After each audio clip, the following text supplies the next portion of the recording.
record today. All right.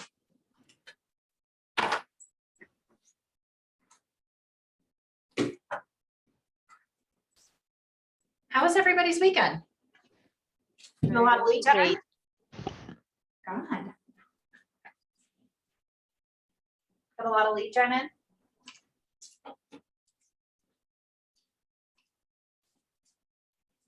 let's see. Somebody got a lead at the shred event. Yep, that's what I heard too. That's what I heard too. I was really excited about that. Let's see. I hope I'm. All right. There we go. Don't need that thing. All right. So let's see, Sheldon, if you'll keep an eye on the participants and let anyone in from the waiting room. I'm gonna just rearrange. Yep, no problem. Thank you, thank you.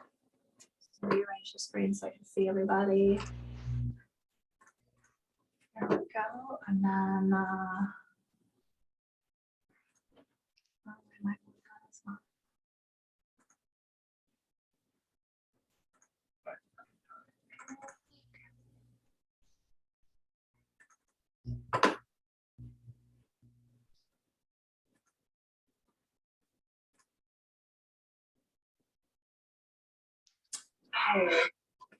here's your link if you need materials.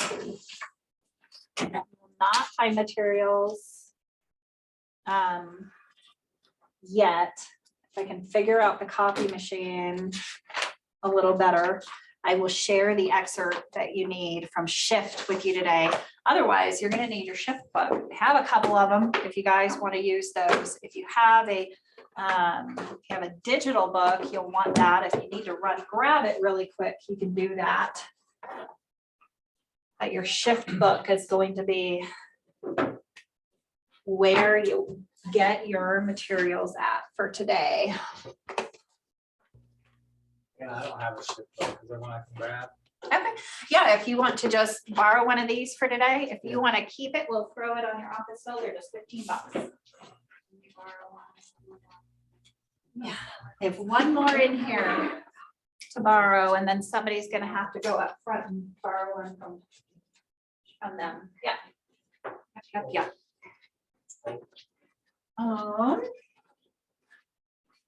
Do I go up front, Anna? All right.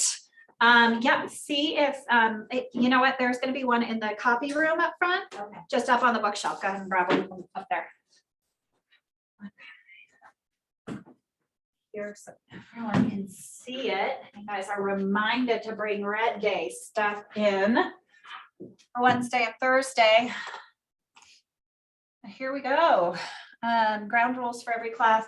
We want to make sure that we are arriving on time. We are fully present during the material and engaging in the conversation. Everything that we discuss in the class is going to remain confidential, so you can feel comfortable, being vulnerable, asking for help, sharing when you need to, all of those things.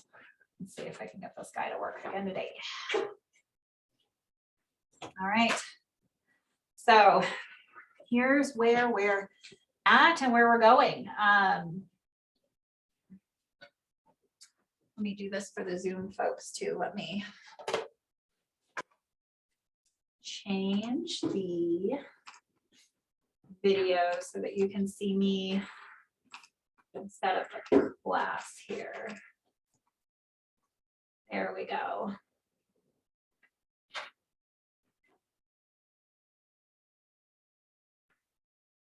Maybe.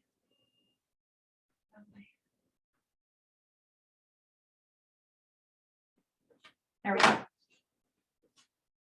Okay, so we started last week with the power of one, talked about how we're gonna be winning together through 36-12-3, went into effort versus skill and the difference between those. Power session number 2, talking about MOFers. We are actually gonna have that conversation today. So we tackled marketing and prospecting. And today we're also going to dive into leveraging a powerful database.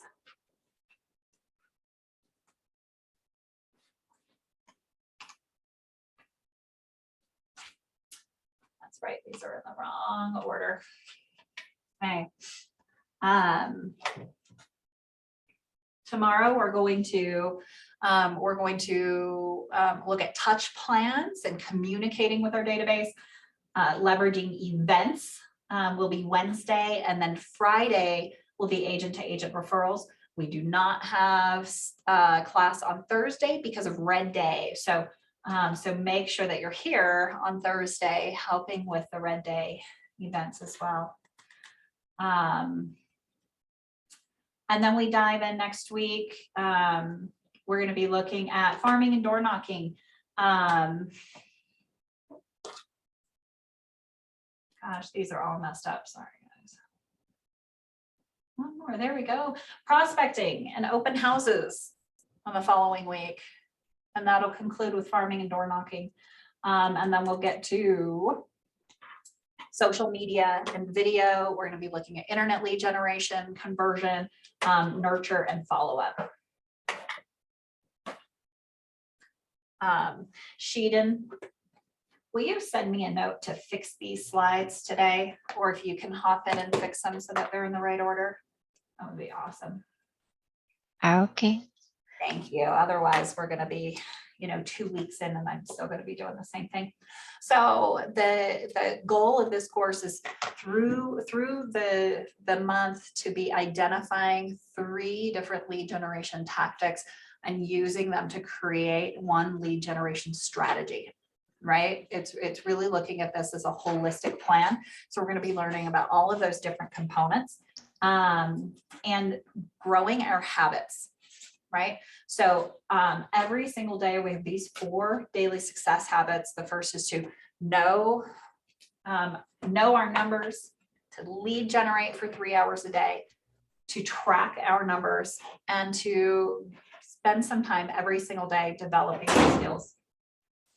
So let's start today knowing our numbers. We're going to dive into the MLS tracker, and we are gonna have some fun here. So let's do this. I'll put this one on here too. Market stats tracking. Who's tracking market stats on their own right now? So last time we met was Thursday. Who tracked Friday, Saturday, Sunday's numbers? Anybody? Cool. So we are all going to get a nice eye opener with what we have today. Let's go into RE Colorado, and I just messed up all of my screens here. So let me try this again on this side. Sheldon, are you guys seeing my browser where it says RE Colorado? Yep, we can see the browser. Wonderful. Wonderful. So I'm going to log into RE Colorado. Let's try that one more time.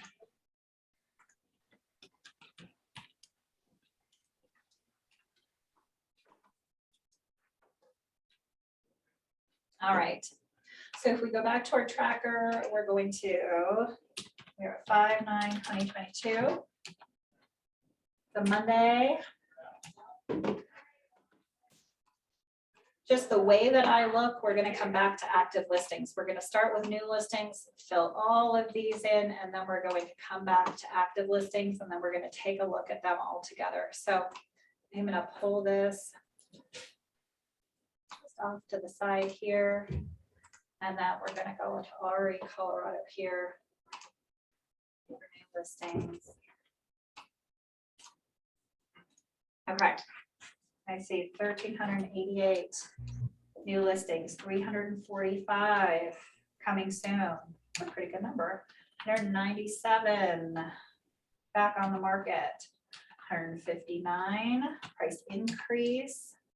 605 price decreases. 2134 pending.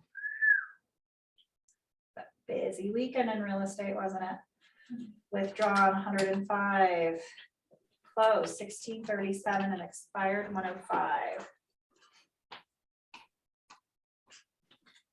So let's go ahead and go back and see what do we have active on the market. So remember, my quick look, I just do a quick residential search. Going to just eliminate all those duplicates. And then it's going to show me right on the bottom here, 4,096. 4,096. All right. Let's see what there is to see. Pretty steady this week or last week in listings taken or in active listings on the market. Is there, Anna, do you know if is there a cutoff date, like the new listings? This is 7 days. This is the last 7 days. So when the MLS, that main page where it had the box all, that's 7 days. 7 days, activity in the last 7 days. So in the Okay. last 7 days, there's been 1,388 new listings. Gotcha. Sure, what's going on here? Don't do that. And then there was what was the pendings? Like 2,000 something? Yeah, pendings 2134.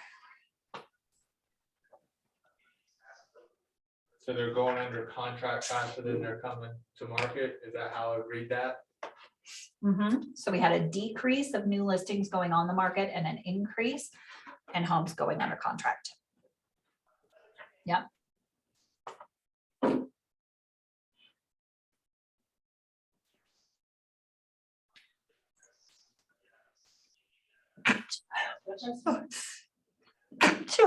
Thank you. Oh. So, it's probably just a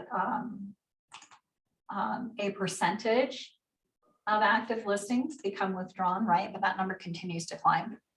Something that we'd want to continue to look at, right? If we see like a huge spike in withdrawns, or if active listings starts to go down and withdrawns continues to go up, right? That might be something that we see. Just a little decrease in closed units. We are also, the beginning of the month and the end of the month is no longer in the last 7 days, right? And so, what else? What else do you guys see? Any other stories?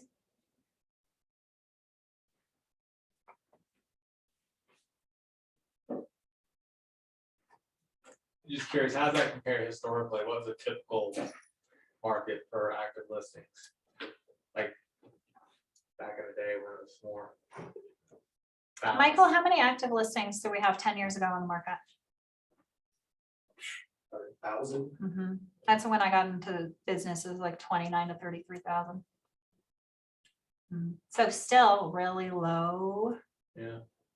inventory on the market, right?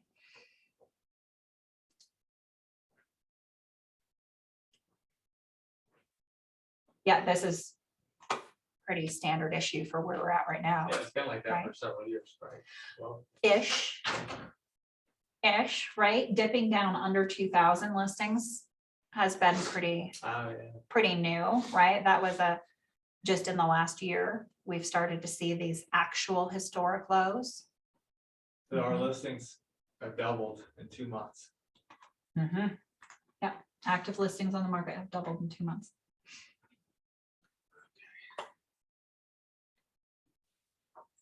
But so have pendings. So we've got this increase of inventory, but Right. also this The increase of demand is activity. Still there, yeah. Yeah.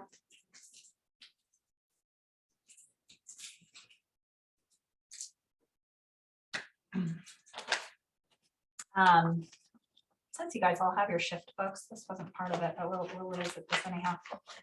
I'm gonna draw it on the board too. Page 11 in your shift books. And in here, right? Is this kind of pendulum that swings between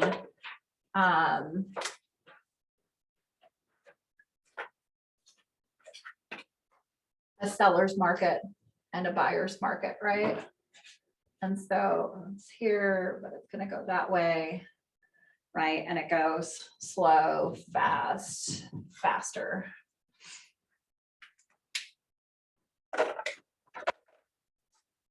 And so one of the important things about watching these numbers every day is we're going to start to see this happen, if it does, right?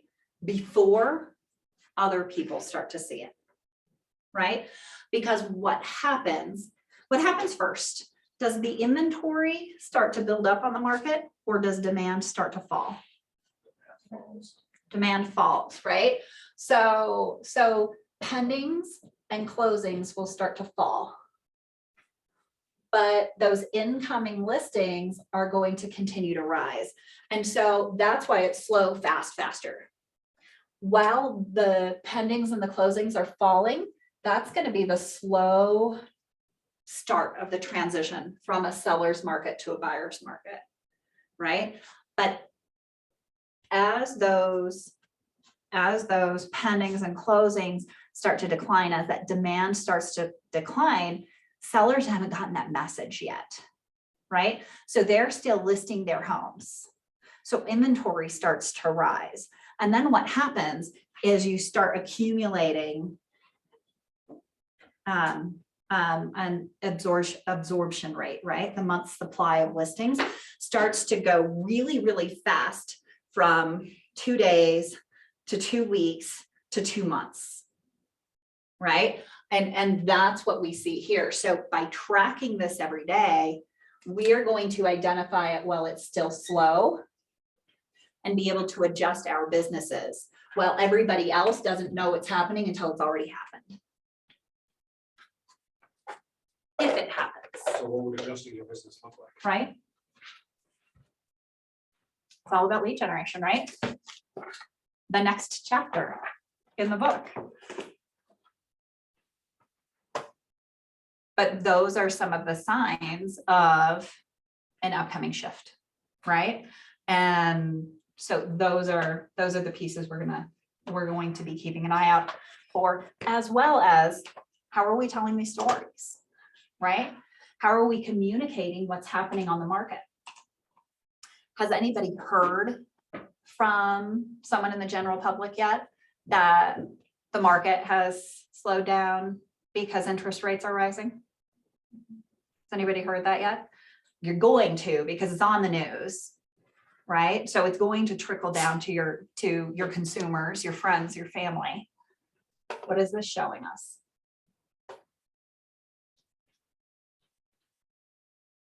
Still a seller's market and yes, rates are going. Mhm.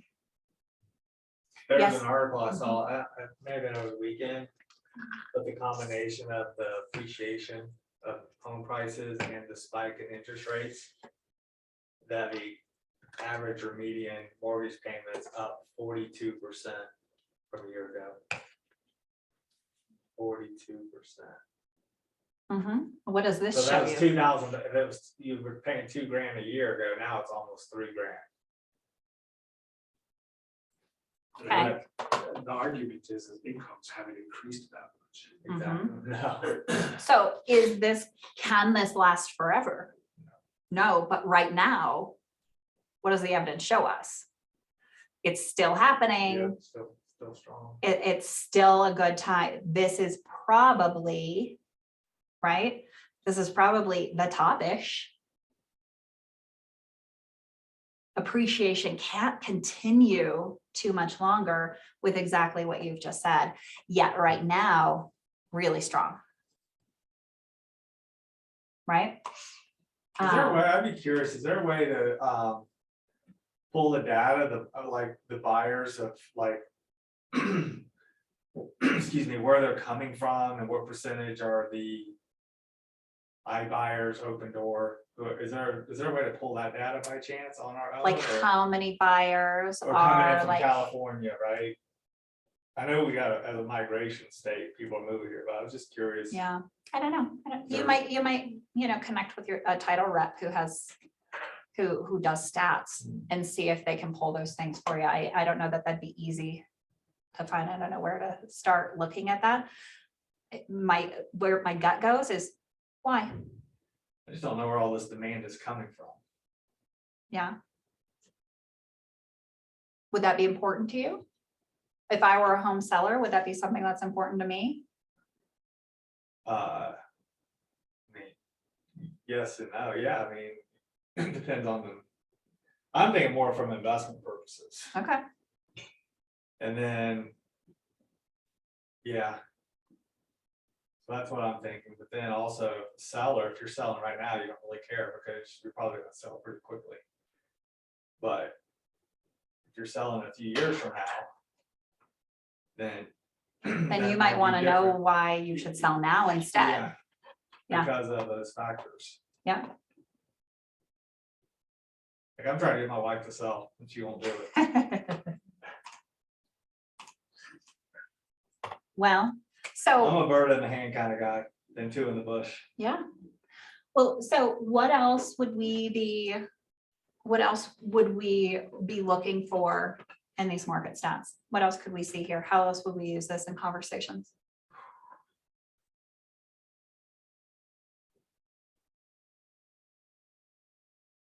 Setting the expectations. I mean, if somebody is looking to buy or sell, you set the expectations from that conversation. Mhm. So if you get a listing and you don't want to promise the world, but you discuss that type of Yeah. strategy. Look at that. Staying steady in those price decreases, right? Yeah. Yeah, I love it. I think it was last week, Ricky said he's tracking days on market too. I think that might be something, worth taking a look at. You might even start taking a look as inventory starts to grow, right? What exactly is our absorption rate on a daily basis? You could look at some of those things too, or just kind of spot check it. Highland Ranch is ridiculously low. Like 3 days. Everything still is, I know. right? Oh, I can't wait to go back to like, give you at least 30 days on the market. Yeah. Exactly. Oh, goodness.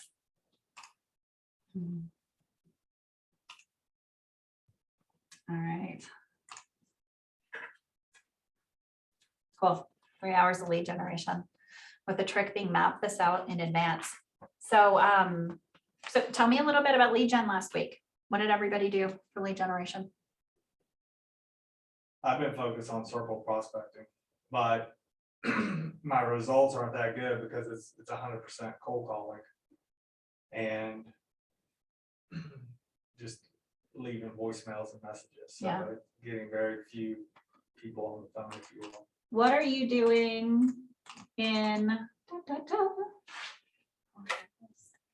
this arena around circle prospecting right now?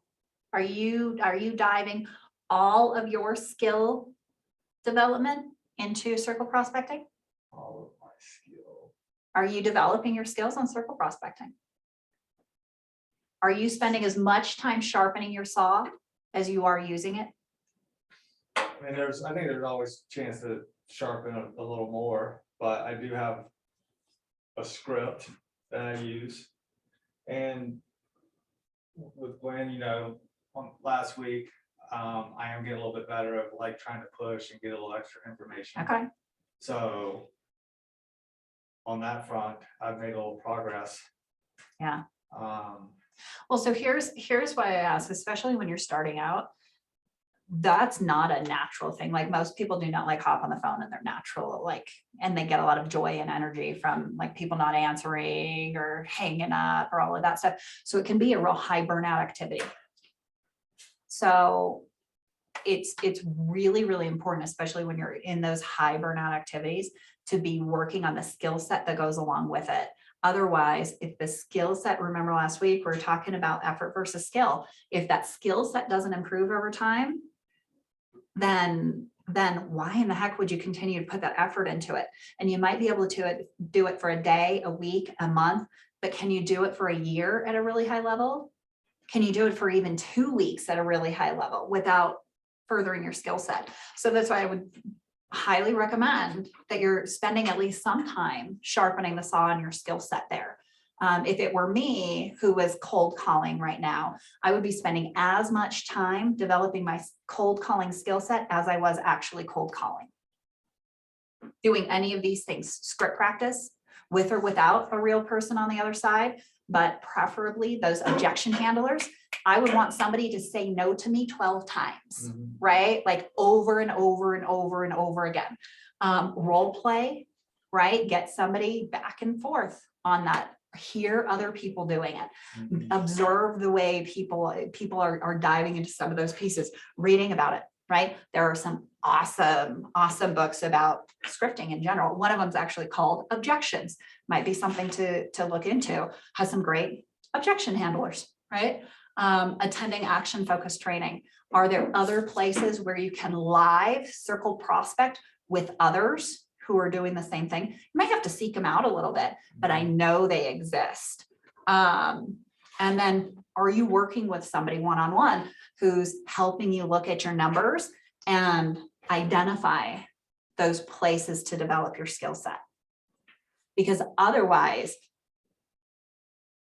it's a high burnout activity, because exactly what you said, right? It's a lot of cold calls. So you don't get those really stellar results that help Right. you go, so something to consider. And you're consistently lead generating, which is awesome. And do you have a plan around that lead generation? Are you planning this week your circle dialing too? Okay. And then I want, the positive is, even though I don't reach many people, I once again, I know that numbers are valid.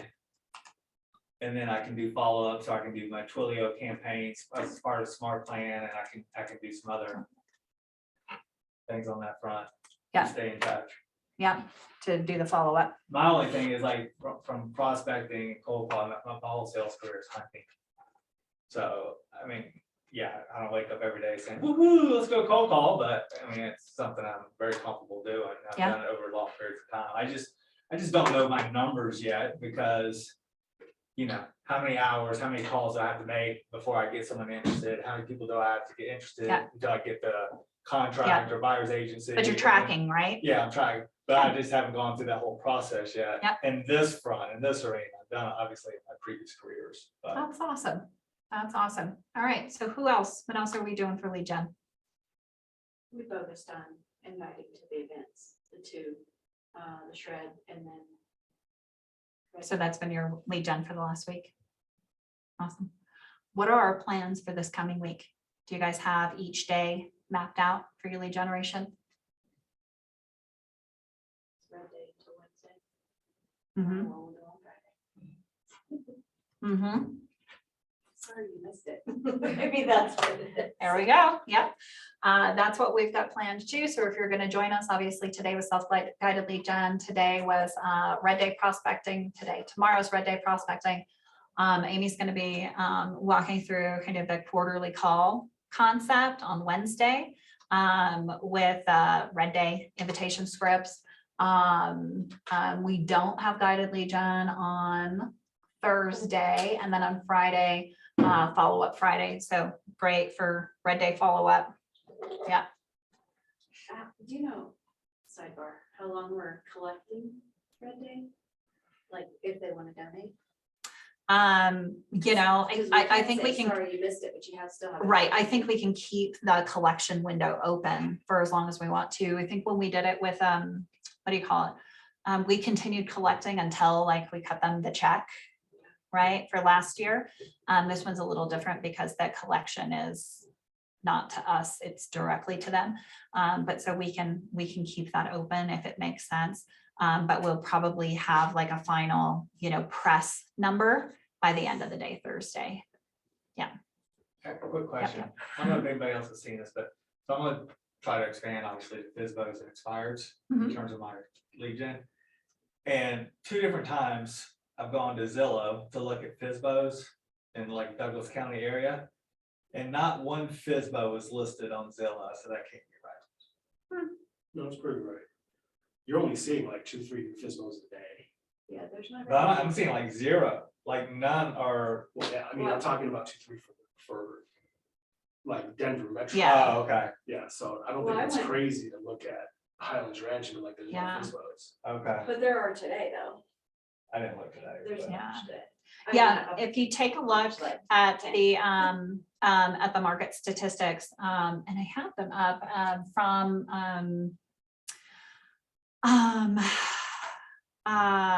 Gary's market update that he did from Family Reunion. They look at the NAR statistics every year. For sale by owners are down. They're like historically low. Fewer people are selling their home on their own than they have before. I think because of like iBuyers and things like that, they give them a lot of other solutions. Hmm. So. Just kind of surprising, right? In the best sellers market in history. But, yeah, and then next week, we're gonna dive into agent to agent referrals. We're gonna hit some teleprospecting just for you. And we're going to be focused around open house next week. So that'll kind of be the anchor for next week's events, is picking an open house for the weekend. We'll then, have some teleprospecting and some door knocking that we can do around that open house as well. And then we're going to dive into social media and internet leads as we close out the month. So plan it, take it onto your calendar and plan your time block. What are you actually going to do for lead generation during that time block that you have?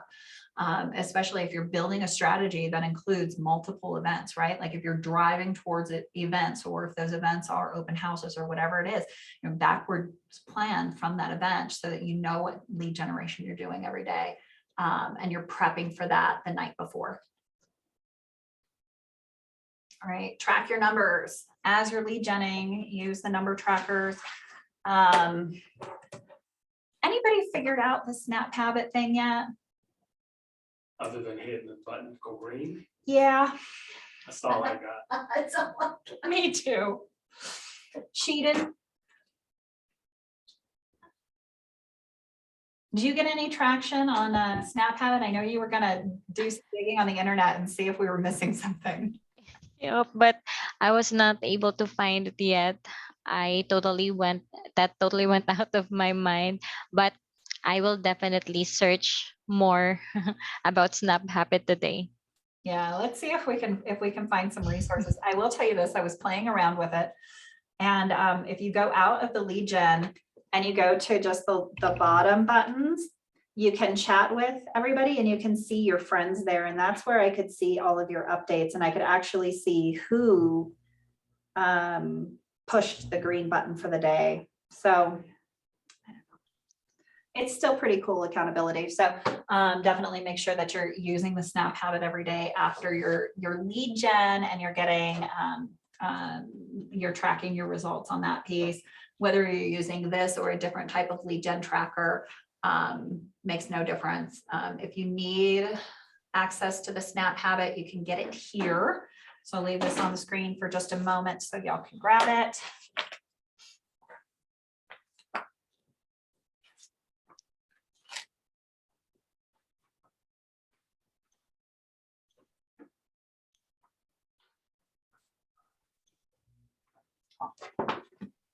All right, and then every single day developing your skills, whether you're diving into script practice or role play, attending an action focused training, having an accountability session, or you're reading.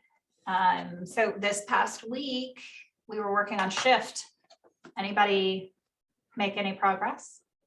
Crack your Shift book at all? Get all the way through it? You guys at home are missing it because in the room, everybody's like, yeah, we're done. It was an easy read. I'm doing it with my math coach. Okay, so you're going section by section with your maps coach? Okay, With all these people. oh, good. Little fish. Woo-hoo. Kind of book club style? I'm a mouse because these people are doing, it's cool. It's really cool. Mm-hmm. What are they doing? What's the average? I don't know. Thanks. See, you might be a big fish, you don't know. I know, I feel like a little fish. I know it. But I just. They might just talk a big game. You might be a whale, you don't know. Thanks. I'm not liking this conversation. I'm done. So shift, why is the shift book important, right? In Keller Williams, we hear a lot about the Red Book, right? Millionaire Real Estate Agent, the MREA, that's the blueprint for how you build a big real estate business. But shift is actually like the tactical plan, right? Inside of here are all of the tactics and strategies that you actually need to build your business. Now, it was written during a period in time where it was a really strong buyer's market, surprised some people, and they had to shift and pivot their business. A lot of the tactics that they used to bolster their business then works really well now. All I would say is just replace the word buyer with seller, and you've got tactics that work, right? Couple of things. If you wanted to pick and choose your way through shift right now, let me go right to the tactics. A couple of good ones for you. Would be find the motivated, all about lead generation, and get to the table about lead conversion. Those are going to be great in any market, anytime. Create urgency, which is tactic number 9. Now they're talking about overcoming buyer reluctance. Yet I would say that we have a lot of seller reluctance to overcome, like your wife's, right? She's not alone and probably feeling the way that she feels right now. And you know, one of the exercises inside of shift, Gary says, when you're at the buyer presentation or the selling presentation, people are always waiting for the bottom or the top, right? I don't want to leave money on the table. So why would I sell my house now when home values are still going to appreciate? But back then the conversation was, I don't want to leave money on the table. Why would I buy now if home values are still falling, right? I don't want to be upside down. So, you know, tell me when we get to the top of the market, Right there. right? And you never know until it starts to turn, But then you've missed it. right? And then you've missed it. Then you've missed the top of the market. Same thing when it's going down. You don't know when it's going to stop until it starts to turn. And so there's a lot of people who think that right now we're in a turn. Like this is probably, you know, the top-ish. And you see, it doesn't go straight back down in a lot of cases. Sometimes it levels out for a little bit before it does what it's going to do next. So it's hard to tell what's going to happen next, but there's some great strategies in here that help frame those conversations so you can help buyers and sellers make the right choice based on where they're at now. So it's definitely worth it. Today, we're going to dive into the shift book a little bit, and we're going to visit a section inside of the lead generation tactic number 4, where we're going to talk about developing your lead generation strategy and creating our message with a MOFR, right? Which we're going to make an offer for immediate response, and we're going to kind of do that together today as a group. This week, to supplement what we're doing in class, you might give this a whirl. This is The Go Giver by Bob Burke. Have you seen the sales one?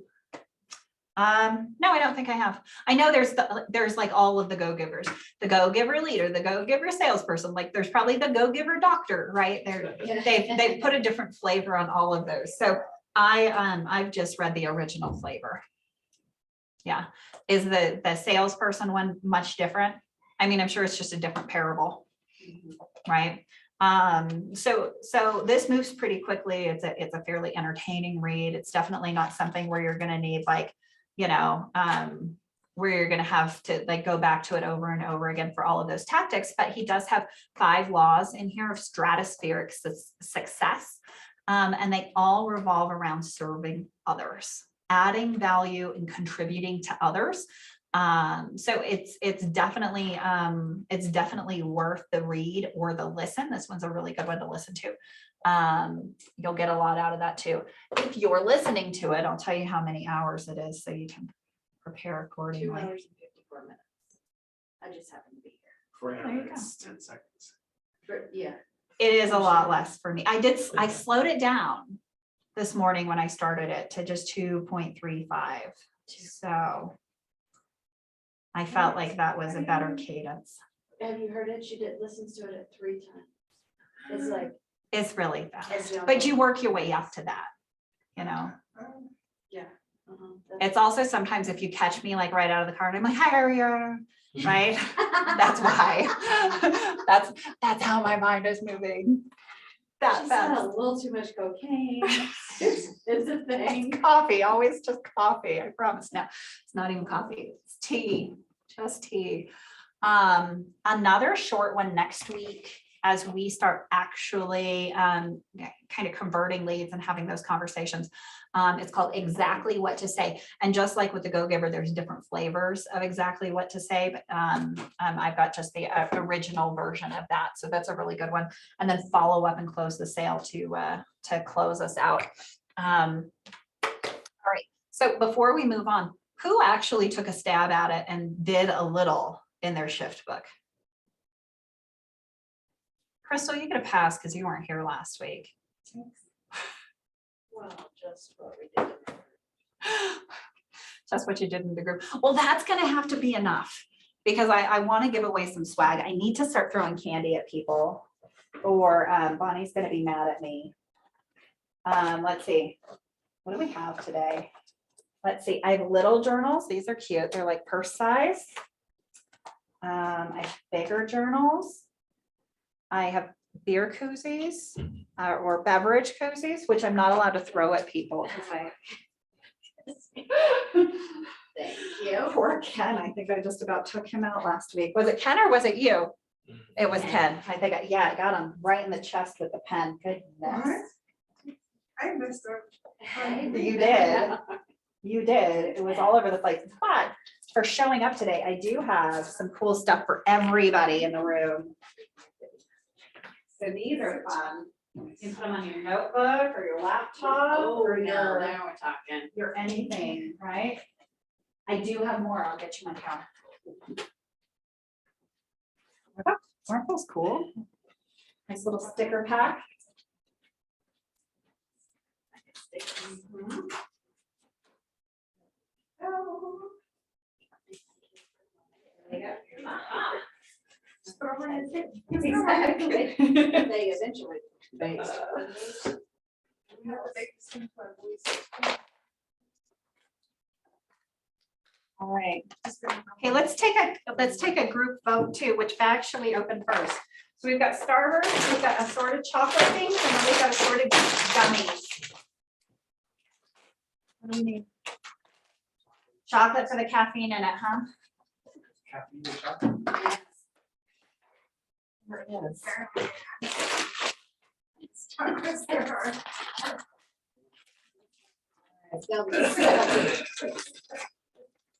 Let's dive in. Look at that. That is good handful of Kit Kats all around. Oh, you got a special one. Yeah, there we go.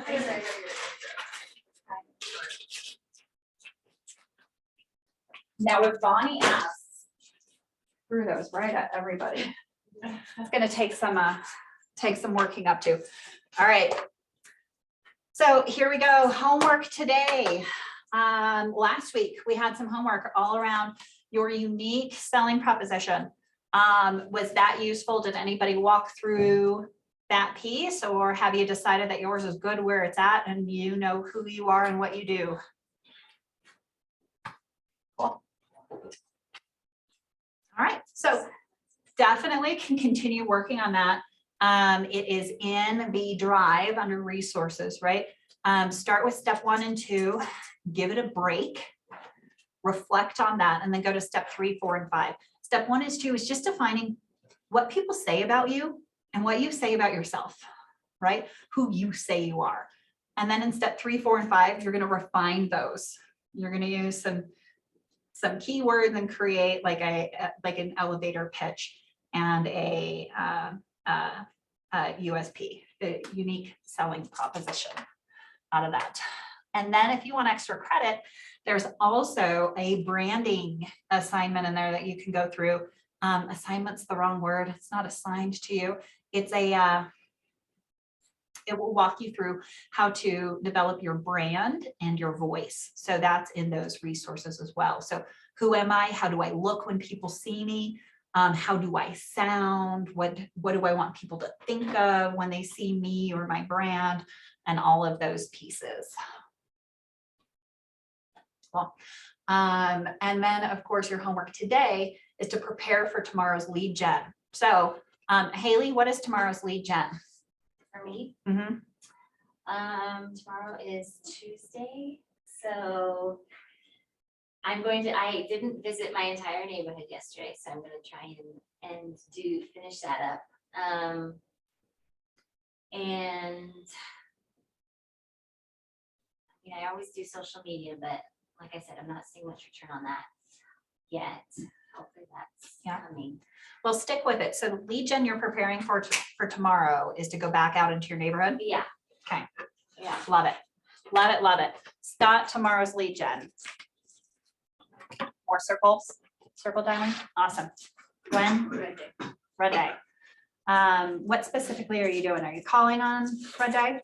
Well, yes, and Charlotte sent out just for the A-list, just an email, because we're probably not getting to everybody. I'm gonna stop pulling on me, that'd be great. So yeah, so now be calling and then say, did you get the email? It's a much faster call if they answer the phone. If they don't, they already have the data in their email. And you we just can leave do a quick message. A quick message. Hey, I sent you an email about an event we have. Call me if you have any questions. Blah, Yeah. blah, Okay. Yeah. Let's see. Bum, bum, bum, bum, bum, bum, bum, bum, bum. Hold up, because this is where we're going next. All right, what are you doing for lead gen tomorrow, Crystal? Oh, what are you doing for lead gen tomorrow? I've already got a couple of, so I do, varies, I mean, it used to be 20 copies in 20 days, and then I kind of just broken it down to whatever I can manage. So I think I have my 8 copies in 8 days. Okay, That I'm working on tomorrow. okay, I think what I'll also do is when Michael's got a listing that hasn't, that didn't go into contract this weekend. I used to post on social media a lot more than I am now, but there's a specific, it's kind of like these marketplace, but in the Spanish world that I haven't posted on in a really long time. But I think I want to try again. It's very overwhelming because you get a lot of response, but it's nice in that it's very organized already. You've got it in your messenger, you've got it, and then we have Jomar that can always go in and help. I haven't done those in a while. I want to approach it a little bit differently this time around, maybe talking about buying down interest rates or something like that, that other people aren't presenting. okay. Ooh, you're gonna love today's conversation. It's gonna be perfect for that. Perfect, perfect, perfect, perfect. Awesome. Tamara, what are you doing tomorrow for lead gen? I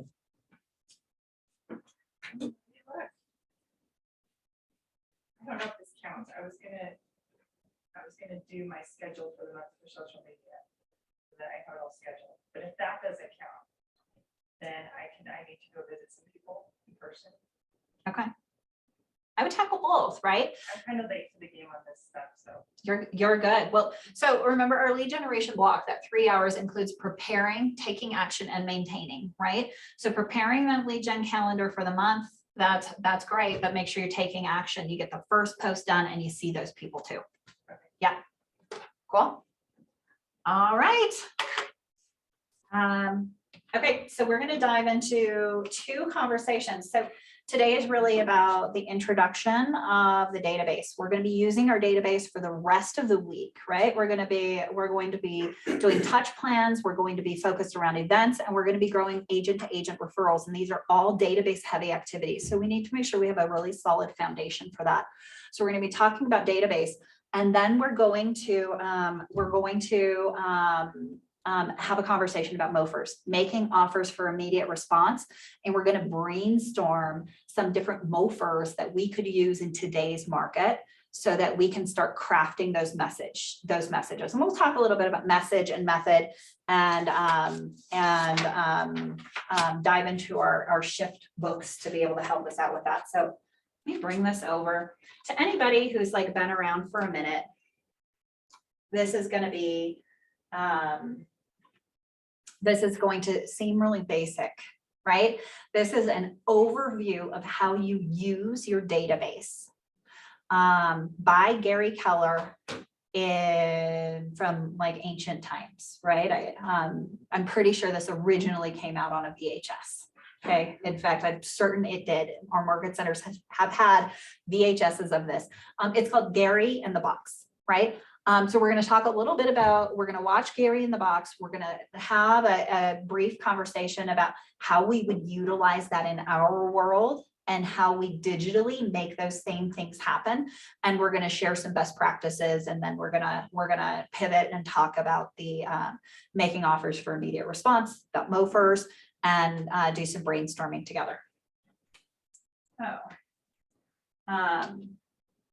Just as we're diving into this with Gary in the Box here, anybody familiar with this? Has anybody heard, seen, read, visited this before? A little bit and not so much, okay? I'm gonna play this for just long enough to skip the ads here.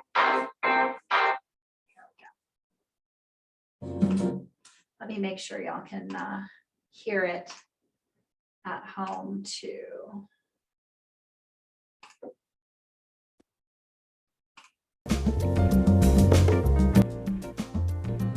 It's really good. Modern, high-tech video production.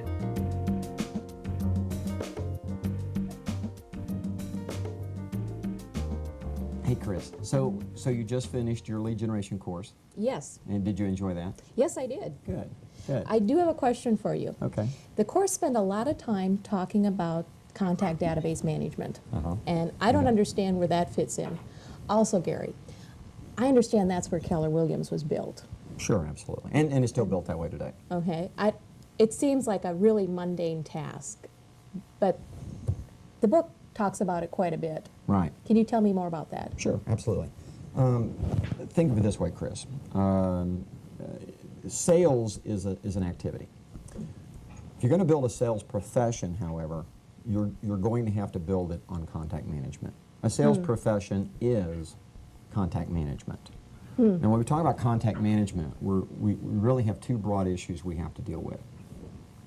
One is when you meet someone and you want to remember how to get in touch with them later, or you want to market to them consistently over time, how do you set that up? The other issue you're going to have to deal with is if that same individual also says in 3 months, I want either a list or buy a home, how will you consistently know to stay in touch with them so that you're there with them when they need to make that decision? How do you do that naturally? Well, we call that contact management or database management, okay?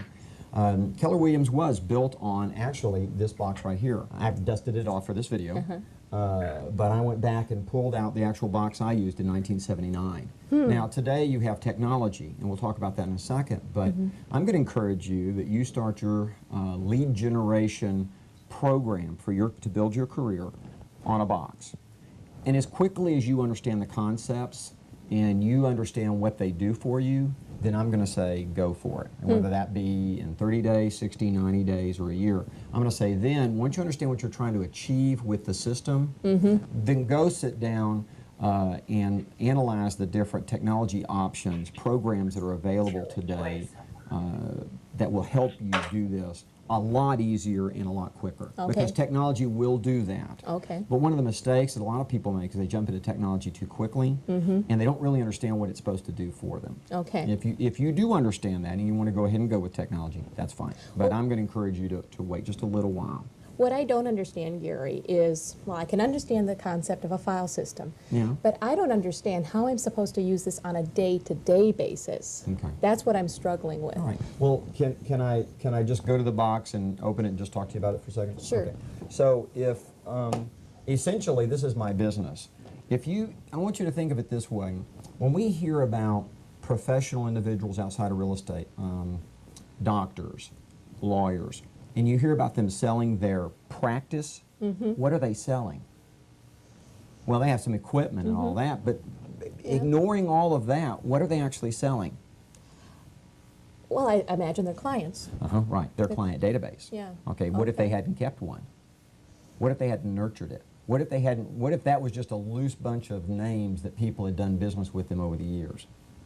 Okay. Okay, that's going to be very different than an attorney or a doctor or a realtor, such as yourself, who has taken the time to actually build long-term relationships with people through what we call contact management and Okay. database management. So I want you to think of, at the end of the day, this is your business. This box, or it's, again, later it's going to be in a computer, but this box, for now, represents your business. This is it. Okay. Okay. Now, the way that contact management works is real simple, and it's easier to demonstrate, in my opinion, with paper than with a computer, which is why we're doing that today. Okay. But here's what's going to happen. Now, I'm going to actually teach it to you the same way I learned it, okay? Okay. I have a degree in real estate. I came out of college in '79, and this is the way they taught me to do it. This is the way I did it. Okay. First thing is, and actually for this class, or for this video, excuse me, I actually unstapled business cards and unglued them, so these are actual 1979 cards. Wow. Vintage. Yeah, like you care, of course. But it was cool for me, yeah. Yeah, These are yeah. vintage, they're even, yeah, they're a little discolored. These are actually the same cards right here that I used back in 1979. So you've got cards that have Okay, letters. Let's go through that. So Okay. here's what, let's start this manner. Okay. To get this system in place, I'm going to encourage you to have 2 different colored cards. And it doesn't matter, just 2 different color ones, okay? Then you're going to need cards that say A through Z, okay? Just as Okay. A through Z, Okay. okay? Then we're going to need cards that say January through December. Okay. And then we're going to need cards that say 1 through 31. Okay. Okay. Now, with these 5 elements, 2 different colored cards, A through Z, January through December, 1 through 31, we're ready to go. So Okay. here's what happens. You're out prospecting, marketing, lead generating, and you meet someone. Okay. And let's say that individual says, no, we're not interested in doing business today of any type, but in 6 months or a year, we might. That's a prospect. Okay. Okay? So what we do is we immediately, when we get back to the office, we get all the data in whatever form you want. If you carry these cards with you, you can just write them on the card. But Okay. you get back to your office, you're going to fill out 2 cards. We're going to make the yellow one our permanent record. Okay. So we're going to write down all the pertinent information about them: name, address, phone number, email, address, everything, and any other data that we need to know about them, birthdays and things like that. We're going to write all that down. Okay. And this is a permanent record. Okay. We're gonna alphabetize it by their last name. We're gonna take it and we're gonna put it right here, okay, in the A through Z. Okay. Turn around, but I'm gonna stick it up right now. Okay. We're gonna file it right there. Okay. Now, so if ever I need to know what their phone number is or address is or anything pertinent about them, where do I go? You go to the yellow card. There it is. Yeah, I know exactly where it is. I go to it, pull it out, and there's everything I need to know. It's always there. And then I would imagine, as I learn more about that prospect, as I develop a relationship with him or her, I keep adding. Sure, it goes to the To the permanent yellow card. card. Sure, it goes to the Okay. yellow card. Yeah. Okay. The nice thing about technology is this card, and by the way, I want you to notice why my cards were so big, right? Because a lot of data and stuff that I put on them. Yeah. But a computer is just even easier and can handle a lot more information than even this little card. So depending upon how much you wanted to add over time, there's some software programs that do a wonderful job of just building and building on that. They give you a lot of space to do that, okay? Okay. But the big cards really worked well for me getting started in my lead generation program. Okay. So we've created the permanent record. Now, the other card, the white card, is going to be my ongoing contact record with them. So I'm going to put their name, address, and phone number here, and probably email address there. Okay.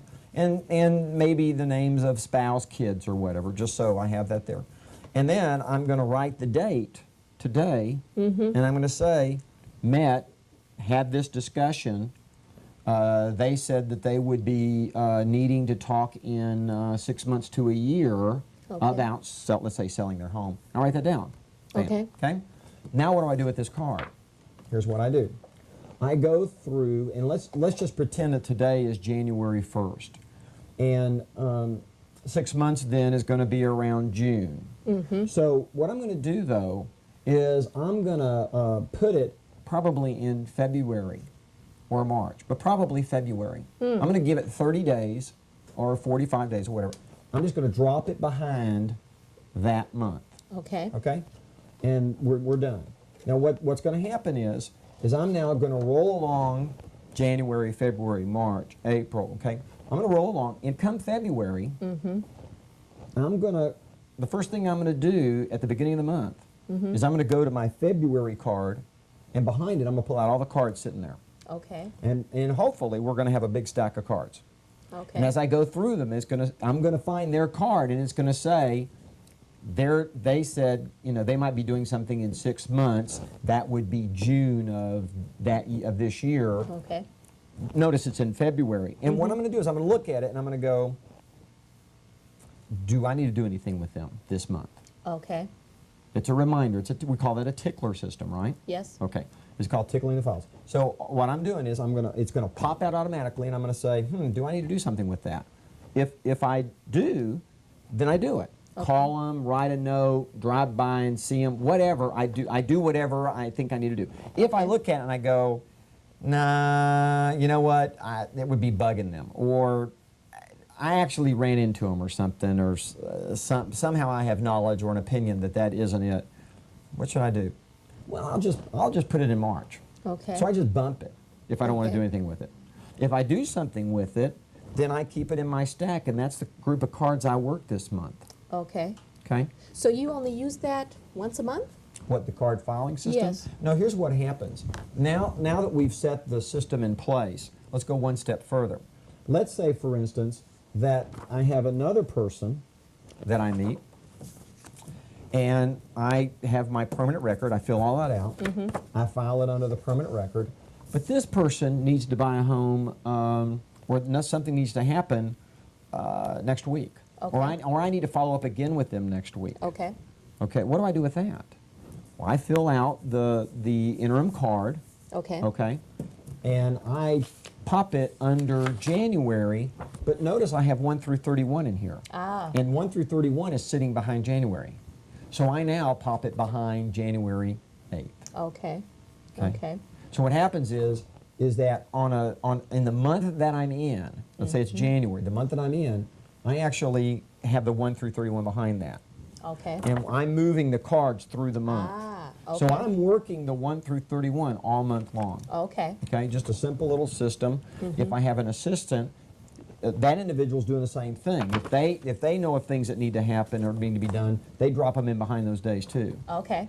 Okay, with a client or customer. Okay. Not tasks, just contacting or doing something with a customer. Okay. But if they know of something, you need to call the Jones next week and blah blah blah blah. Fine, they can move that card too. Okay. And they go in, they move it, and it pops up, and they go, oh, Jones, blah blah blah. Here I need to do. Okay. Does that make sense? That makes sense. So this is a great way to say, oh, we've sold them a home. The next thing we need to do is get them pre-qualify on Thursday. Well, let's say Thursday is the 5th.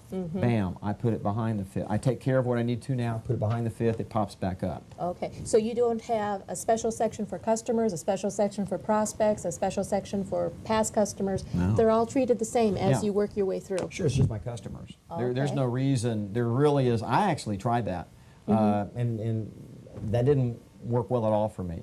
They're my customers. Now, here's what happens. This system does two things for me. Okay. Number one, it helps me create a database that I then implement, let's say my 33 touch program or whatever farming or 8x8? sure 8x8, any of the programs that you're implementing to market to people over a long period of time, it's the A through Z file.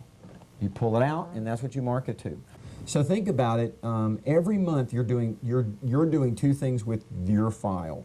One is you're marketing to your A to Z, Okay. whether it be 33 touch or whatever. The other thing you're doing is you're actually working through the individual relationships, contacting them as they need to be based on their needs. All you did was put people in a database and market to them Yeah. every week or 2 or Yeah. 3 weeks. You've only done part of it. And I see a lot of people do this. Yeah. They simply create the permanent database, market to it, but they don't follow up. And one of the biggest complaints you hear about professional service individuals, not just in real estate, but just professional service individuals in general, they don't follow up. Yep. I get a newsletter from them, but they never seem to pay attention as if I'm anybody unique. Okay. Right, I get their newsletter, I get their mailer, I get a generic voice message, maybe from a telemarketer or something. But they're never addressing me. Well, that's because they're not working off of that professional is not working off of a white card. Sure. That professional is simply working off of a yellow card. So it's really mass marketing. There's nothing personal about it. Well, the When you yellow have one card represents mass marketing, yeah, that's what 33 Touch and all this really is it's about direct response mass marketing, isn't it? Right. Yeah. It's taking a large database and Okay. and literally, like we teach in our classes, is like dating these people over time.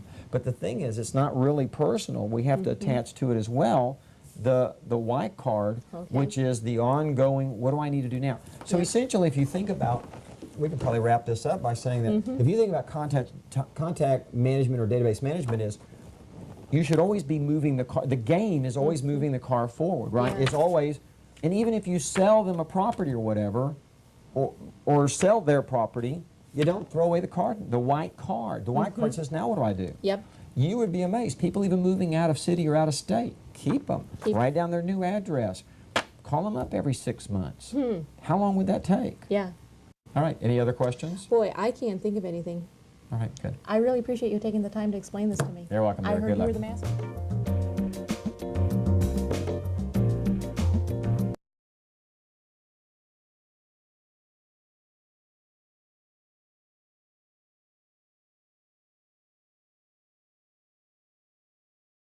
There we go.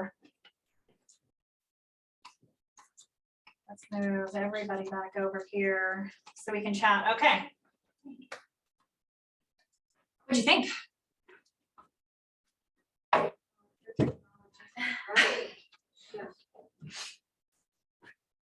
And it also goes back to not having to do everything in a day. You do your task for that day. Yeah. Which would be great, especially like summers. 1 through 31. Today is the, This is what what it is is. today? Yeah, the 13th. Pull it out. That's what I got. Yeah. Yeah, now I'm done working for the day. Did my job. What else? Which today equates to the task. Yeah, so that's how do you use this? Not with a box, right? Did anybody watching this create some parallels to, oh, this is how it moves through my CRM, command or whatever else I'm using? What did you learn about that? Like the smart plans and stuff was the yellow card was talking about the mass smart. A mass one, yeah. And then the tasks that, call for this, call for that is like your quarterly call, or whatever is your task, the white card piece. Right. Does anybody's ever have their tasks like back up on them? No. And you wake up one day and you're like, I have 97 tasks to do today. Holy. I'll just archive it. We'll catch you next time. Imagine if those were no cards. Right. Would it feel different? Right?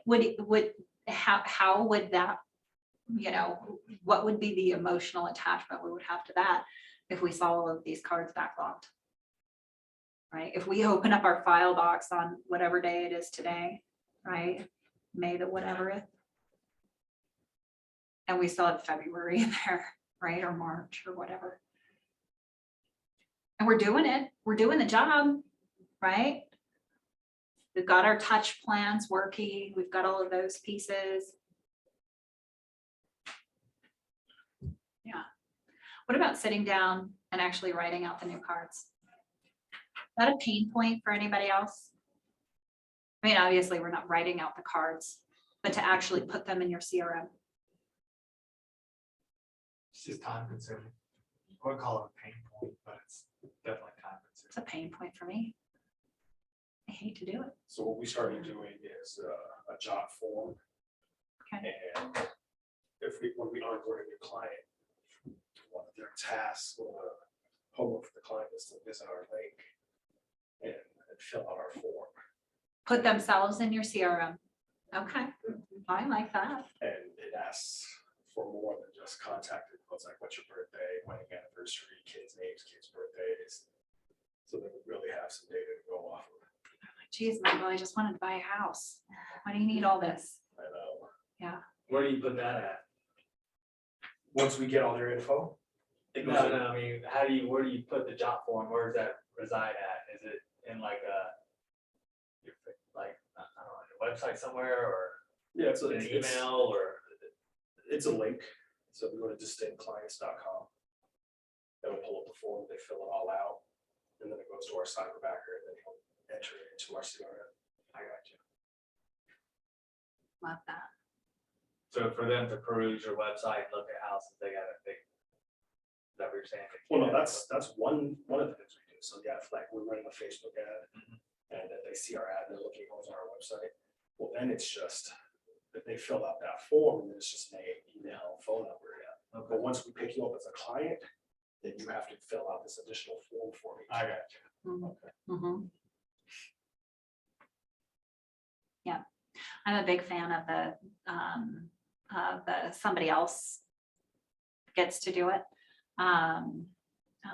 Sheetan's my partner in that, right? I can text her over like pictures of things, but when it's just you and you don't have somebody else to do it, none of this magic happens unless you do that piece. There are, however, some ways that you can cheat. So you guys are familiar with like Fiverr? Okay, you can literally find a person on Fiverr, or there's lots of different like odd job kind of things. You can probably find a teenager who needs a couple of extra dollars, right? And give them all of the miscellaneous like business cards and sticky notes and stuff on your desk. Like I've thrown them in like a manila envelope before and sent them out. Particularly like real estate agent information, like if you go to a family reunion or mega camp or something like that, you come back with all the business cards, you just send those to somebody and have them put them in my database. You can also get card scanners that will do that, where you can like take a picture of them, and import the information, right? Find some cheats, some easy buttons for that being the pain point, because none of it works until you do that piece. And so tomorrow, when we start talking about touch plans, we're going to be talking about the yellow card plans, right? Kind of those mass communication pieces and how to be able to set those up and what makes them really effective. You heard Gary mention the 33 touch, right? Which is in the MREA, the Millionaire Real Estate Agent book. They identified that 33 touches in a 12-month period would help you gain the mind share that you needed to have the right brand identity, that somebody would choose you when they had a real estate need. We know based on more recent research that is no longer the case, right? So at a minimum, you're looking at 36 touches, but lots of people right now are saying that number is up in the 60s. That it takes a lot more to get your brand identity across. So we're going to be looking at lots of different ways to be able to make all of that happen. But inside all of that is just this core fundamental working knowledge of how a database works. It doesn't matter what it is. It can be a box, it can be Excel, it can be your email provider has a great database on it, right? Gmail, Outlook, they all build those in. Use something specific like Command that's designed for real estate and will help with the communication pieces, or use a third party. It really doesn't matter which one you use, so long as you're using one of them and you have an idea of how they all work together, right? Cool. What else? Anything else about Gary in the Box?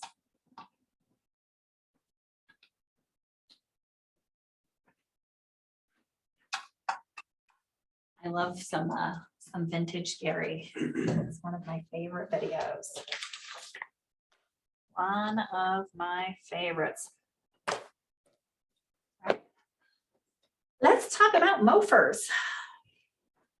Only a little bit because it's just so fun to say. Oh, goodness. This is fun too. My shift book has become a coloring book for the kiddos, so I have to pick and choose through. Okay, but we're gonna dive in. Shift tactic number 4, particularly starting around page 57. We're gonna talk about message and method, direct and indirect offers for response. And then we might do this on the whiteboard, this whiteboard. Maybe. If I can find this guy, there we go. Okay.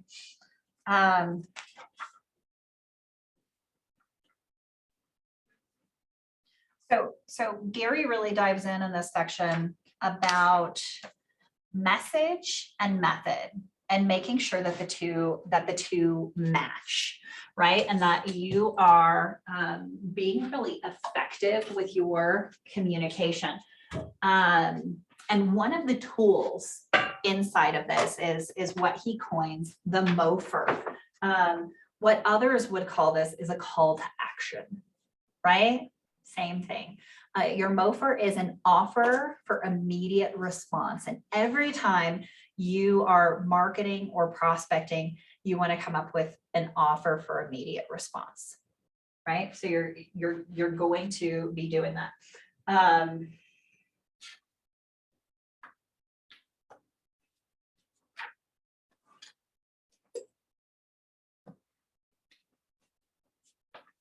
So he further breaks this down into 2 different categories. Here.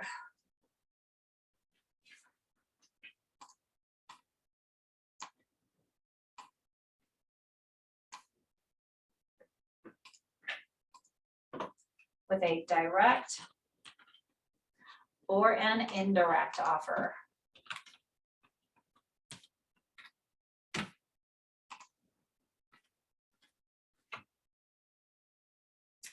Slightly better than just drawing on the whiteboard.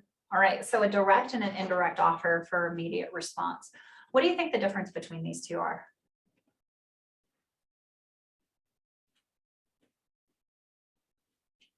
Direct, more like a one-on-one, you're specifically talking to an individual. One-to-one versus one-to-many. Yeah. Okay, that's a great idea. What else could it be?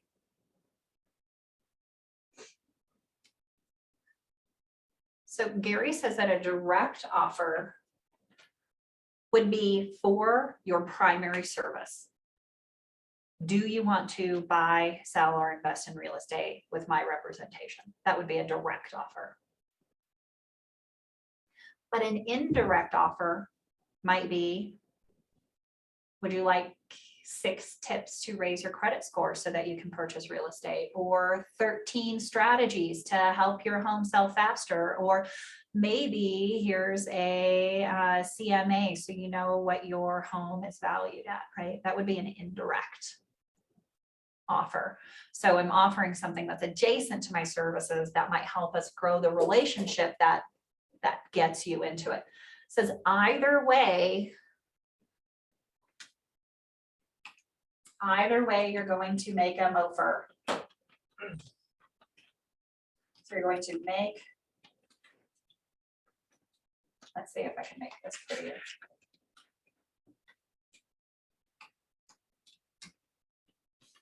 Make offer for immediate response.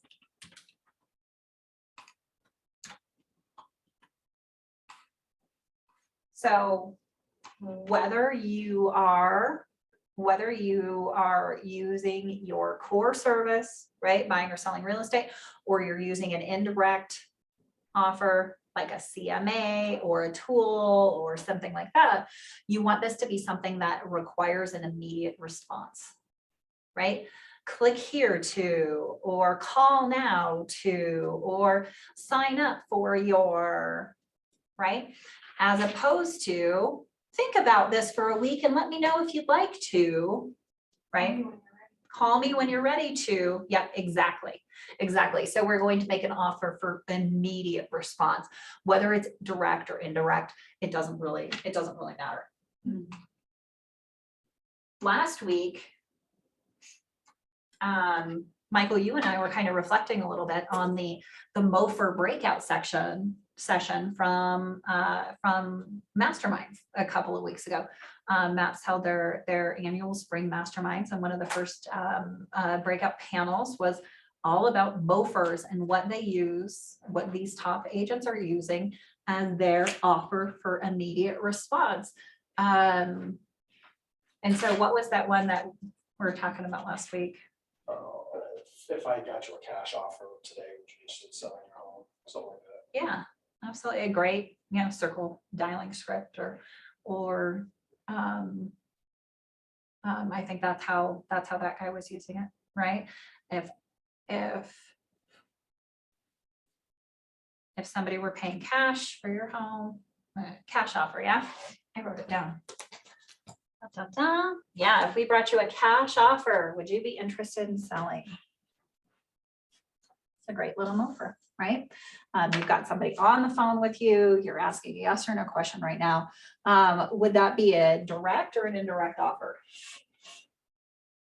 That'd be direct, right? Yeah, I'm gonna sell your house right now. Yeah, we don't need it more information. We're just gonna go for work. Would you like more information about cash offers? Right, for the sale of your home? That might be an indirect offer because somebody's gonna get information from you, which then leads to the relationship to sell your house, right? So I wanted to spend a little bit of time in conversation around MOFRs and how they partner with our lead generation techniques. Give me just a second. How they partner with our lead generation techniques, come up with some different ways to think about these and to think about, as we're lead generating, making sure that we have that MOFR, right? That we have that offer. Is it a direct or an indirect offer? And if it's indirect, how do we, right? How do we then nurture that to become a direct offer? It doesn't mean it's good or bad, it just means our strategy has to change a little bit. So as we look at all of these lead generation strategies, taking a really holistic approach so that we're not just throwing stuff against the wall to make it stick, we're being as purposeful as possible with our time. So Scott, what's up? I was just curious, what lead gen were they using that MOFR for? Was it on the phone? It was or circle prospecting on It that was. one, but it could be door knocked as well, I think. Okay. And it could be a social media post too. Could be a social media post. I think you could use just about any method for something like that. Yep. So here's the way I would start thinking about this. Who am I prospecting for? Like, what is the goal of my prospecting? Sometimes I might be looking specifically for sellers. Sometimes I might specifically be looking for buyers. Sometimes I might just specifically be looking for people, right? All of the other three reasons why I might lead generate, right? Strengthen the relationship, get a referral, or add somebody to my database. I don't care if they're a buyer or a seller, but I want to know what I'm doing before I start crafting my message, right? So let's look at those in a couple of different buckets, and have some messages around that. Generally speaking, do you think it's lead generation just happens a little easier when we're looking for buyers or when we're looking for sellers? For me, it's buyers. Buyers, yeah. Why is that, do you think? I'd say most of my marketing is tailored to buyers. Okay, so your marketing's tailored to buyers. Is it a lot of listings? Are you advertising listings and they bring buyers in? Anybody tried advertising to find sellers and have a similar amount of success? Can be a little more challenging, right? Probably because of the MOFR. When you have a listing, you have your really compelling message to build your MOFR on, right? See more pictures, get a showing, get pre-qualified, see if you can afford it. You can build a lot of different messages around that listing that would cause somebody to click, right? Or to be attracted to that opportunity. So why don't we start on the listing side?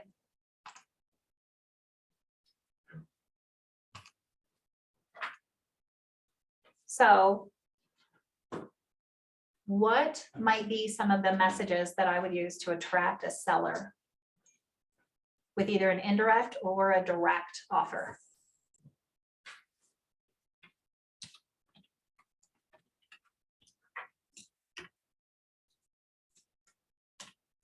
We can start with cash offer.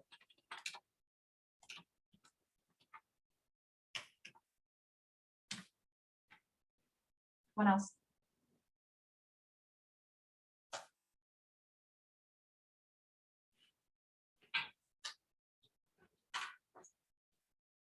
So what are some of the pain points for a seller?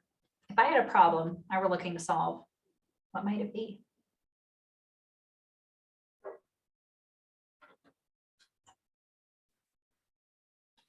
Where are they gonna go? Yeah, so maybe you're gonna buy before you stop. Or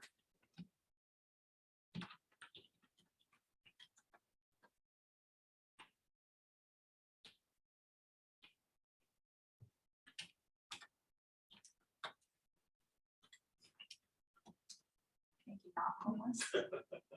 Probably word that a little better, right? I think for some people, it's just the task of getting their home ready, like decluttering and overwhelming. It's hard or overwhelming, so we're gonna make it easier. They just are, like, they don't even know where to start.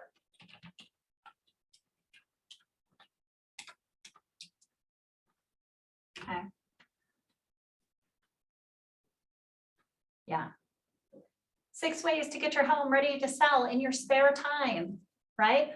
These clever hacks so that you can get your home on the market before Memorial Day weekend. Right? What other pain points do they have? You could work the angle of, you know, selling your home to pay down debt, maybe, I don't know. You could. Yeah, so you might have an equity nest egg here.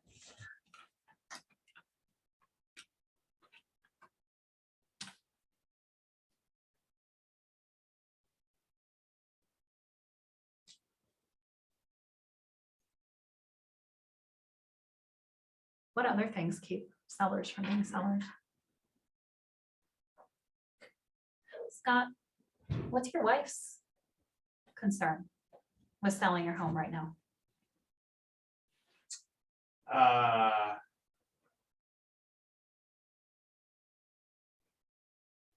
She would want to move to the back country and I won't let her. Okay, so you guys don't have an agreement on what's gonna happen That's next. one. Yeah, that's one.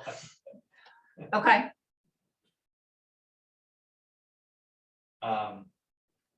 Yeah, and then it's a similar thing, right? Where are we gonna move to? would you believe this? Some people don't actually know the process or how realtors get paid.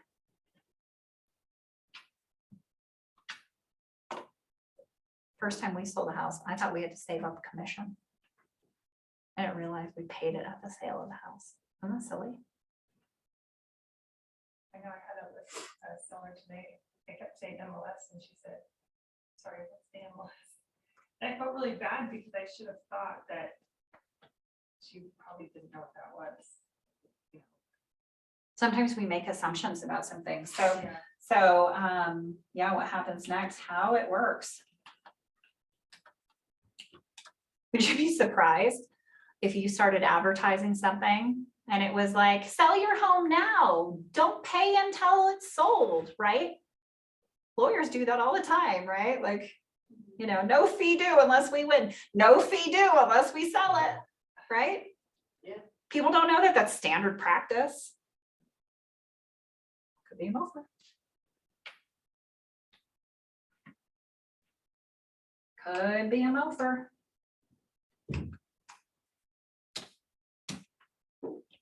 These are some of my favorite tools or programs.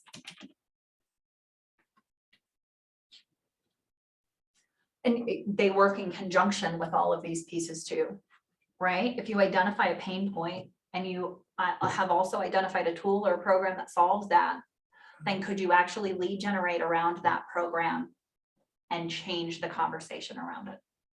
Right? If financing is a big piece in this, right? Creative financing, bridge loans, buy before you sell programs, all of those pieces, right? You know, we've got a partnership with a company called Homeward, right? You could be using Homeward as an opportunity for somebody to buy before they sell, right? Something like that. You could look at talk to your lender and see what they do about cash sale programs or bridge loan programs or something like that. And then you're marketing around that program, attracting people to you, right? You're changing the script.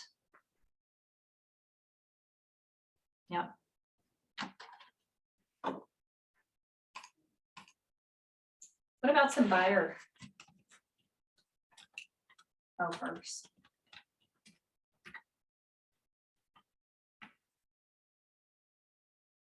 Crystal mentioned one before she left, right?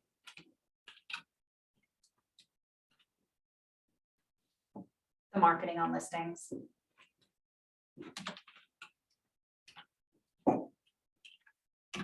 Get a showing or get more pictures or get more information, right? You can use tons of those.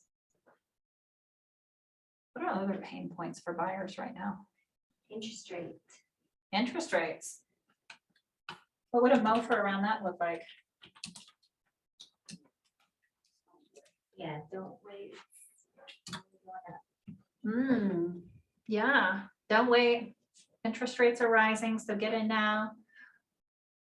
Yeah, what if you knew a way that they could buy a home today at yesterday's interest rates? I mean, it's probably reasonable that you could get under contract on a home that doesn't have multiple offers, have the sellers pay some closing costs and buy that rate down a point. Or work with, oh, I think that's refinance only, but I was gonna say Keller Mortgage is doing a special right now, where you can get discount rates on refis. So if you have somebody who still needs to refi, right? Because they bought 2 years ago and they just now have the right amount of equity to refi to get out of mortgage insurance, and it's might be okay that their rate goes up, right?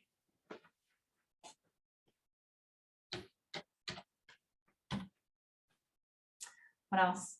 What other pain points do buyers have? Find your off-market deals. Off-market deals. I heard that. Tamara, what did you say? Elevated prices. But they're off one of my buyers, because they said, well, we're gonna wait a year, so interest rates go down and the prices aren't elevated. Ah, yeah, They might be right this time. they might be, and they might not be. Competition, people want to wait. That's why I don't know if you just believe anymore, because I'm like, I guess you can't predict it, but who knows? This is my favorite. Deals, Go list of foreclosed properties. maybe. Even I'd advertise all day long. He has 605 price reductions. I can set a filter on my website to see what has been reduced in the last 7 days. I will drive people to that list all day long. If you want a list of homes that are available at a reduced price, what, in this market? You are magic. No way. Yes, yes, yes, yes. foreclosures, right? Works the same way. You can pull any sort of, property magic like that and then promote a segment in the marketplace, right? I mean, even if you don't have a listing, there's a hot neighborhood that you want to look, that you want to work. Drive some ads, promote, listings that just came on the market in this neighborhood. May or may not get one this week, but you'll still be able to drive them to something on your website. I mean, I think there's a lot of different ways to use the deals and kind of that deal terminology, right? To get people in. What other deals? Be investor specials, right? You can do a sub search there for things that need work or are not available for, different financing types to find some investor specials. Quick question on the deals one. Mhm. Driving to you talking about like a Facebook ad, Could be. Mhm. or is there another option? No, I mean, you could face-to-face, voice-to-voice this. I publish a list every week of properties that I find on the market that have, whatever that deal is I want to identify. Would you like to sign up for that? And then you're sending them a email, like a listing script with those same parameters. Yeah. And then the Facebook, so that's where you're like you engage in conversation with it, and then you add them to the CRM and put them on SmartTalk, whatever. Mhm. For that makes sense. Yep. The Facebook ad, is it a landing page that you're driving them to? I would drive them to my website and let my website lead capture them. I would have them specifically, if I were using like the command Facebook tool, I would have the Facebook lead generation or the Facebook lead capture Capture. page. I would then drive them to that specific search on my website and Okay. allow them to get lead capture there. Allow them to sign in or sign up there if they choose to. It doesn't matter either way. I have their contact information already. Is that a KW website that, or are you Uh-huh. referencing, or the? Yep, my Alright. KW website. So you can also. Yeah, from but you the- could use any Okay. IDX website. From the contact card, there's over on the right-hand side, save searches. Click that, it'll pull in your KW MLS or KWLS and do a search there, and that way you know every time that they hit it. What do you mean contact card? You contacts, you mean? The contact card says Wyndham, here's my email address, that's a contact card. Oh, okay, I didn't know it like that. Okay, So interesting. then over on the right-hand side, it says save searches, you can set them up on whatever search. And so when they click on any of that, it actually feeds that contact card. So-and-so liked this property, so-and-so looked at this Mhm. list, so-and-so favorited this thing, and you find all that out when you go to their contact. And then Yep. how did you set that contact card up to them in that field? How did you feed them that link? Like, how did It's you? in that saved link because you've got their name, their phone number, and their email And address. you Yeah, email that when to you- them? It do it. It does it, and that might be a logistical question Yeah, I'm for just trying to another get the day. process. Yeah, Yeah, yeah. Amy can help you with that. Yeah, but generally, if they come in the way that I just suggested, right? Yeah. Like if it's a Facebook ad, I'm feeding them to my website, they're gonna then register on my website that they're going to create that as their own search, and it's Okay. gonna auto email them. I don't have to do anything for any of those things to And I happen. think that's the key, is that you don't have to keep going back and read, hey, can you send me that new list again? Ha, I don't want to do that. Yeah. It happens automatically. You want it. to. Yeah, but all of those, anything, any property list, right? If you just, craft the front end of that, right? What is the message around it? I mean, you can pull just about anything. If you can search for it on a website, you can create a marketing piece around it, because that means you can share it with somebody else. From now until 6 months from now. Forever, 3 it's years from now, evergreen. Every you time they never click have to on it, touch the link yeah. again. every time they click on it, it pulls it fresh. It is, It's kind of old school. I don't see people doing it that much, but that's, I have a Douglas Yeah. County, I have an ad right now in running in Tucson. Because I saw that people were moving here from Tucson. okay. And it's Douglas County School District, because we can pull that on our website, on our KWLS. And it's coming out there. It's not, I mean, it's long. I didn't do a whole lot of money to it, so I've gotten a few things and nobody's answering my call, but it was an experiment. Mhm. Yeah. So, Go ahead and tweak it a little bit, right? Yeah. Yeah. no, It's been like 10 days, so I need to tweak it. Mhm. But so those are the pieces, right? When we look at events and creating like MOFers for our sphere, right? Yes, we have this event coming up. What's in it for me? Right? Always think about the benefit of something like that. I know that, a conversation that I might have about Red Day this week is, I know that you're like me and you love to give back to the community, and it's so hard with our busy schedules to be able to find the time to do it. But we're taking part in this annual event where we give back, and it's really simple to participate. I'm collecting cleaning supplies, and I have a link I can text you if you'd like to make a donation instead. And I know you're so busy. Would you like me to just send you the link for the donation, right? It's all about you, and you want to have the opportunity to give back because it makes you feel good, but you're too damn busy to do it, just like I am, right? So I'm going to come from contribution and make it easy for you to do the Red Day thing. Or if you have some of these cleaning supplies around, you know what, I'm going to be in the neighborhood on Tuesday, just put them outside your door and I'm going to come and grab them. Here's 3 things that we need really quick if you have any of that. So those kind of pieces, right? Always think about when you're starting that lead generation bubble, right? Who are you attracting? And then what is that message and what's the method that you're going to use to deliver it? Make sure that they align. Have a MOFer on hand so that people are responding immediately for what you need. And if you can't come up with one, then start asking what problem you're solving with this, right? Like, what is the pain I have a solution for? That's a great way to come up with a MOFer. Now, then the question becomes direct or indirect, right? Obviously, if we're sending out these direct offer response messages, right, you're going to get back to me and say, yes, I'd like to sell my house. And then we're just going to move down the path of selling your house, right?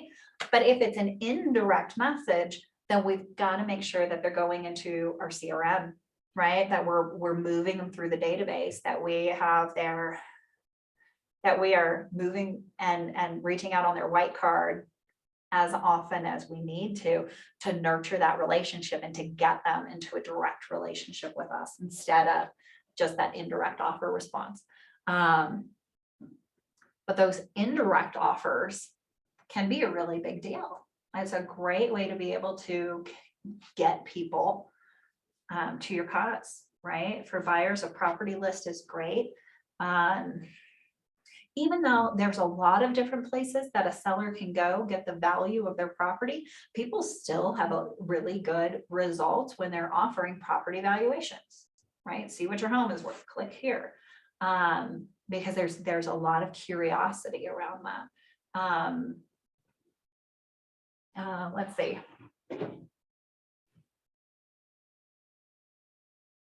What other pieces?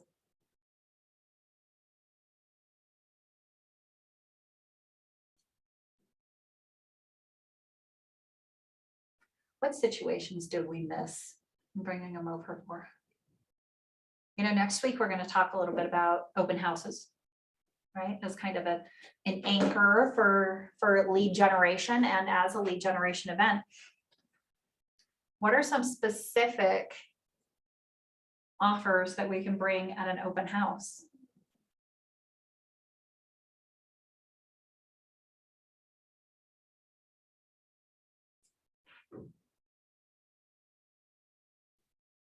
Well, if they're just getting started, maybe they need a lender.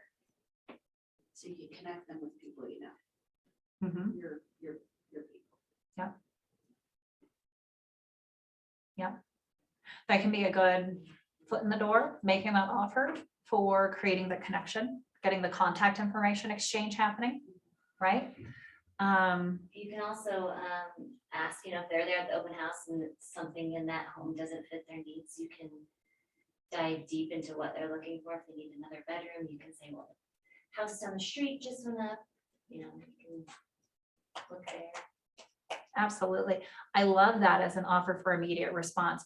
The house down the street does have 4 bedrooms. Would you like to see it today?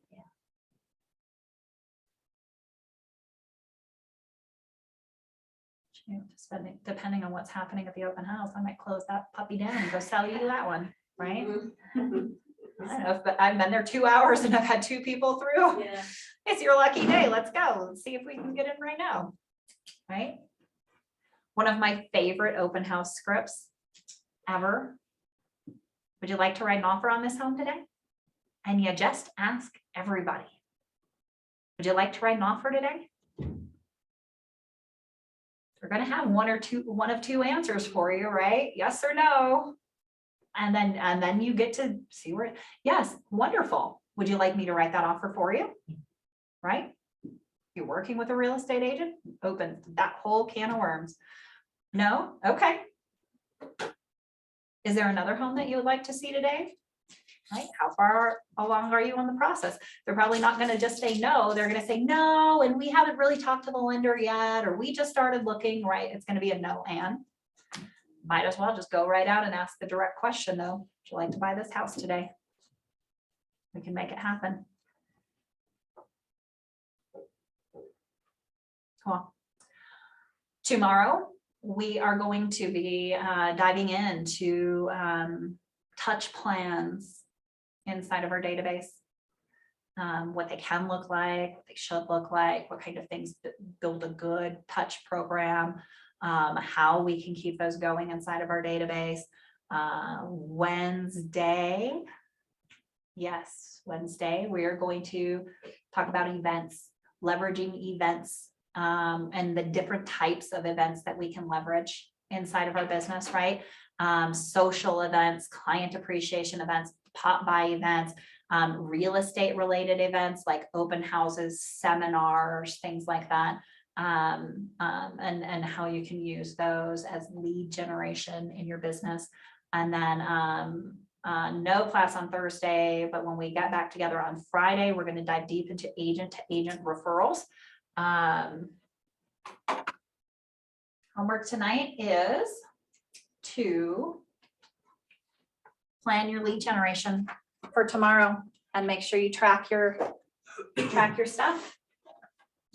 Anything else before we wrap for the day?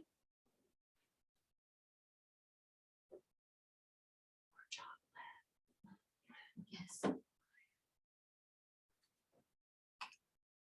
So you said we are meeting on Friday. Is that just because Red Day is Thursday? Uh-huh. Okay. Yeah.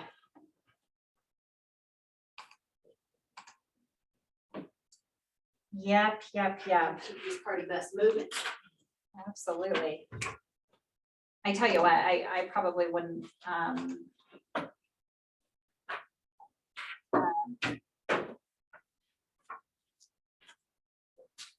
I probably wouldn't overlook the session on Friday because agent to agent referrals is a really big difference. It's a big deal. It's a very underutilized lead generation section in our world.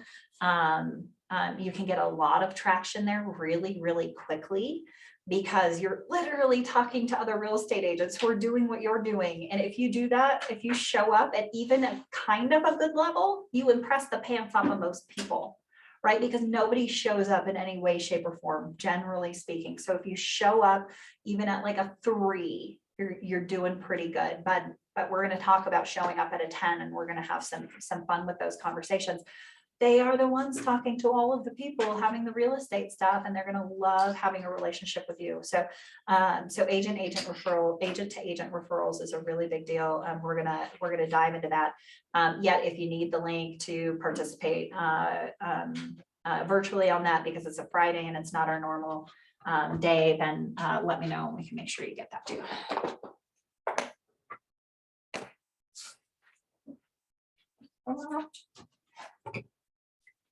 All right.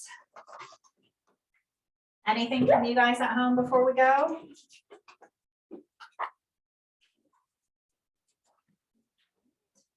We'll see y'all tomorrow morning. Have a good night.